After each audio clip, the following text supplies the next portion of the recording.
Hello friends, వర్ష వంటలు ఛానల్కి స్వాగతం. ఈరోజు నేను మీకు టమాటా మునక్కాయ కర్రీ ఎలా చేయాలో చూపిస్తాను. ఇది చాలామందికి తెలిసే ఉంటుంది, కానీ నేను ఎలా చేస్తానో అది మీరు చూడండి. ముందుగా మనము ఒక ప్యాన్లో 3 చెంచాల నూనె వేడి చేసుకుందాము. నూనె వేడి కాగానే ఇందులో ఒక అర చెంచా ఆవాలు వేసుకోండి. ఆవాలు చిటపటలాడగా ఒక అర చెంచా జీలకర్ర వేసుకోండి. జీలకర్ర కూడా చిటపటలాడాక ఇందులో 2 పచ్చిమిరపకాయలు, ఓ రెమ్మ కరివేపాకు, 2 ఉల్లిపాయలను సన్నగా తొరిగి వేసుకోండి. ఉల్లిపాయలను బాగా దోరగా వేయించుకోవాలి. మీరు ఉల్లిపాయలను ఎంత వేయించితే అంత కూరకి టేస్ట్ వస్తుందండి. ఇది యూట్యూబ్లో నా ఫస్ట్ వీడియో అండి. సో ప్లీజ్ సపోర్ట్ చేయండి, సబ్స్క్రైబ్ చేసుకోండి. ఇప్పుడు ఒక అర చెంచా అల్లం వెల్లుల్లి పేస్ట్ వేసుకుందాము. అల్లం వెల్లుల్లి పచ్చివాసన పోయేంత వరకు వేయించుకోండి. ఇది వేగాక ఇప్పుడు ఇందులో ఒక అర చెంచా పసుపు వేసుకోండి. వీటన్నిటిని బాగా కలుపుకోండి. నేను ఈ రెసిపీ మీకు ఫాస్ట్ ఫార్వర్డ్లో చూపిస్తున్నాను, కానీ ప్రాసెస్ అంతా నేను స్లోగా చేశాను. మరి వీడియో లెంతీ కాకుండా ఇలా చేశాను. ఇప్పుడు ఇందులో నేను 3 మునక్కాయలను ఇలా తొక్కు తీసేసి ఇలా కట్ చేసేసుకుని ఇందులో వేసేసుకున్నాను.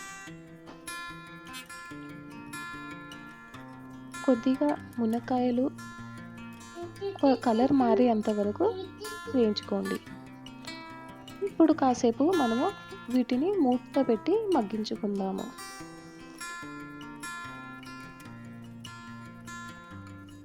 ఇప్పుడు మూత తీసి చూద్దాము మునక్కాయలు ఎంతవరకు అయ్యాయో.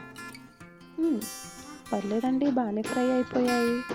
ఇప్పుడు ఇందులో మనము టమాటోలు వేసుకుందాము. నేను 5 టమాటోలు తీసుకొని ఇలా కట్ చేసుకున్నాను. వాటిని ఈ మునక్కాయలో కలిపేసుకుందాము. మీకు నా వీడియో నచ్చితే ప్లీజ్ ఒక లైక్ కొట్టేయండి.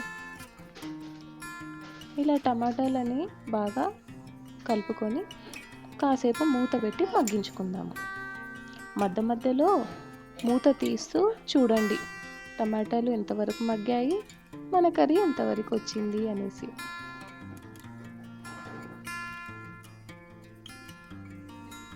ఇప్పుడు ఇందులో రుచికి సరిపడా ఉప్పు వేసుకోండి.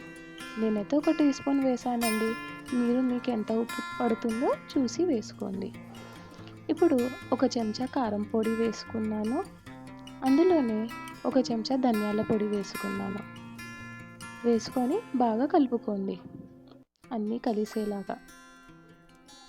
కారము, ఉప్పు మీరు మీ రుచికి సరిపడా వేసుకోండి.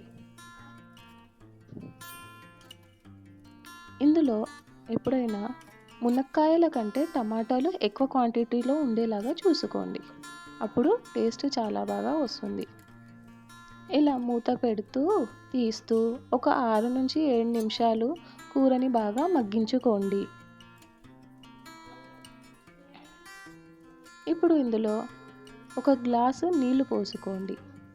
నేను గ్లాస్ కంటే నీళ్లు కొద్దిగా తక్కువే పోసానండి, 3/4 కప్పు పోసాను అనుకోండి. మీకు ఎంత పడుతుందో చూసి వేసుకోండి.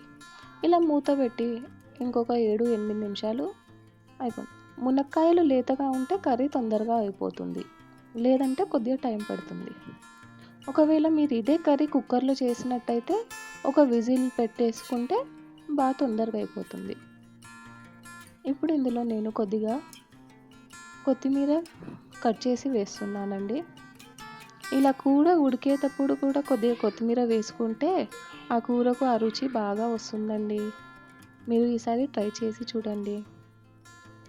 మళ్ళీ ఒక 2-3 మినిట్స్ కట్ చేసి చూశాను. చూడండి, కింద నేను చూపించిన విధంగా ఇలా మీరు స్పూన్తో ఒత్తి చూస్తే మునక్కాయలు వేగాయి. చలో, మన కూర రెడీ అయిపోయింది. స్టవ్ ఆఫ్ చేసి ఫైనల్గా కొత్తిమీరతో ఒక టచ్ ఇచ్చేసి కూరని కలిపేయండి. అన్నట్టు మీకు నా వీడియో నచ్చితే లైక్, షేర్, సబ్స్క్రైబ్ చేసుకోవడం మర్చిపోకండి. వేడి వేడి చపాతీ లేదా రైస్తో తినడానికి కర్రీ రెడీ అయ్యింది. నా వీడియో చూసినందుకు మీకు ధన్యవాదాలు. Thank you so much for watching. Let's meet in the next video.